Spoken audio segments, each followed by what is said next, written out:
Hey guys, it's your own boy, the one and only Great Dane, back with a 625 star drop opening. So let's see what we have. Starting with a rare of 100 XP doublers. To an epic. 100 power points. And we have a rare 50 coins. And if we look at the daily streak here, again I got 100 coins today. The fortunes be the random you wish to see in the world. But also interestingly, for some reason for the next 5 days is also just entirely coins. I don't know if that has something to do with the event, or it's just random chance, but I still think it interesting nonetheless. But again, I figure I might as well just go through this Uno challenge just because it has additional star drops in it.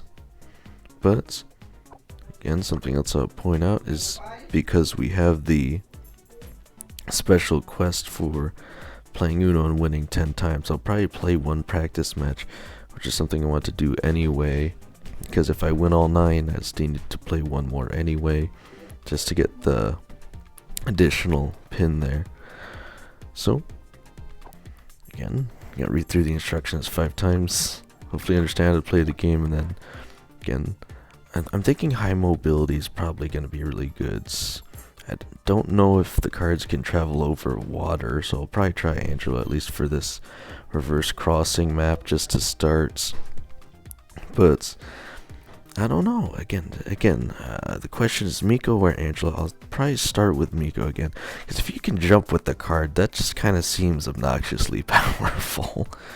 And again, this is a loss challenge where you can lose if you get too many losses, so yeah, I guess I'm just gonna let you guys know how it goes. I'm gonna start with Miko, I think.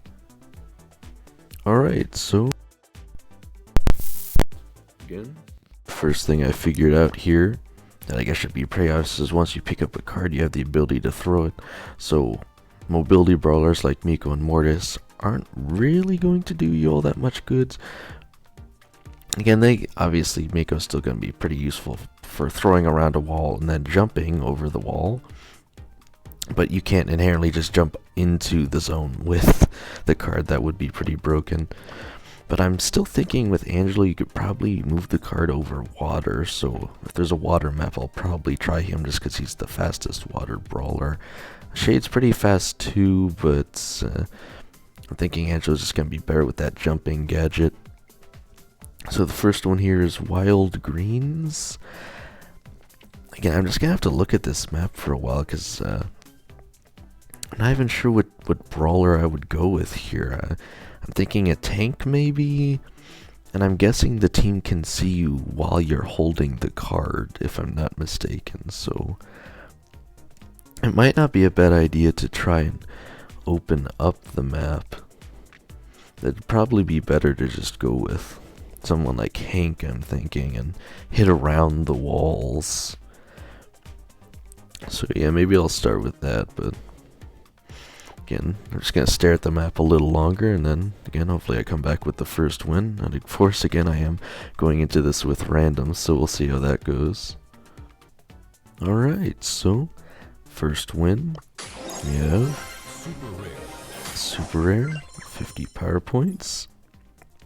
Again, I ended up going with Lumi just because she's in a pretty powerful state right now. Again, it's a bit more technical skill to play this brawler well, but she actually has an incredible amount of area control, which can stop the enemy team from progressing forward. In fact, most people would argue there's not really a motor map she's even that bad to play on right now, so I might even just play her through the whole thing, unless there's a water map. Again, we'll have to see. But again, let's go for the second win. And once I get that, I'll probably skip anything that's not a star drop, so at least until I get to the 9th win, hopefully without any losses, we'll see. But yeah, let's keep going. Alright, get the second win star drop.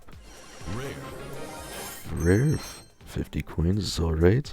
Again, unfortunately, it did take a loss already, but for some reason the teammates in that match weren't actually trying. I don't actually know why, but again, this character's still working pretty well, so we'll keep going for the third win. I'll come back hopefully after the 4th or 3 more losses, so let's see. Alright, on to the fourth win.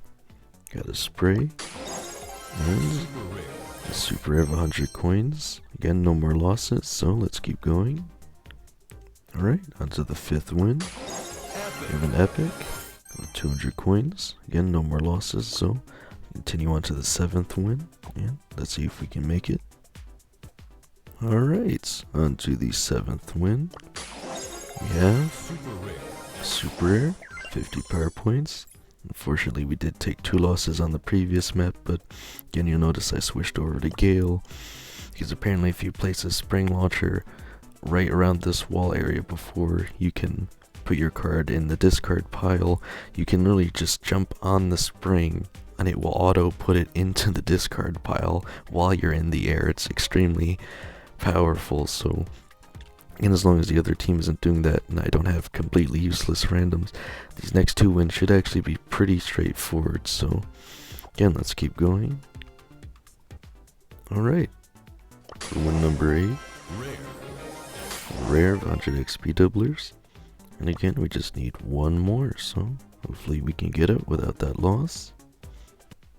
Alright, so we've finished the challenge, getting the additional pins here,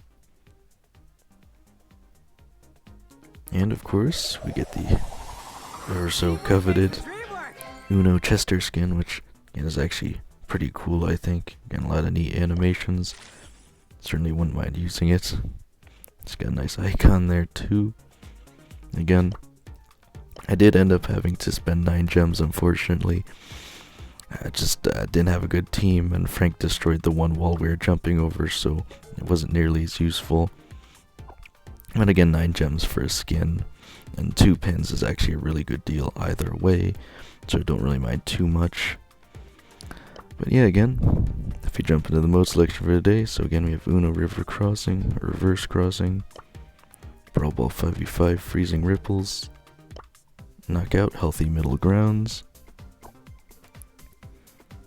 And again, there's really not too much else going on besides the actual challenge itself, though I am interested to hear, again, if you guys have any interesting strategies. The scale 1 on the last map, at least, is, I think, rather powerful if they don't have any wall breaks.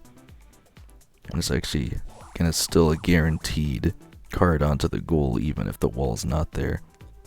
Something else I saw, well, getting the 8 daily wins, it's actually a really neat Grom skin here for the Superheroes Villain set. Again, I still think Electro Chuck is my favorite, but this is probably definitely got to be the second one. This is just a really cool looking Grom skin. Again, technically a mythic rarity at a decent discount, and if you buy it for that, you get the 5 random star drops. Again, I could potentially get it for free out of the Chroma trophy chest if I get all those trophies, so I don't know if I necessarily want to spend the gems on it. Again, it's a fair deal, but I think I'm going to resist the temptation.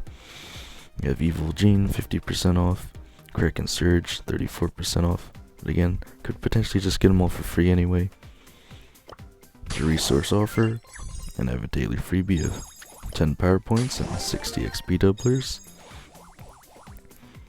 But again, I don't think too much else is going on.